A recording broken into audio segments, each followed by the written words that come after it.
Bismillahirrahmanirrahim.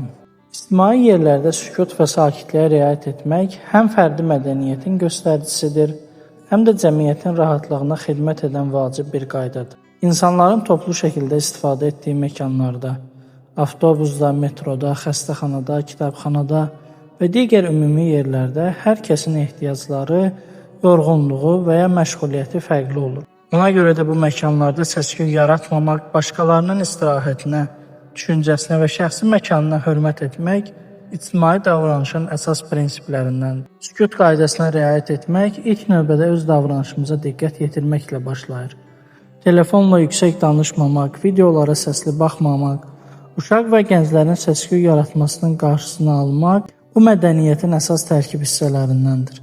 Hər bir insan bilməlidir ki, ictimai məkan şəxsi ev deyil və burada olan hər bir kəsin rahatlığı eyni dərəcədə vacibdir. Digər tərəfdən sükut gecə-gündüz qayəsi deyil, bir-birinə hörmətin real təzahürüdür.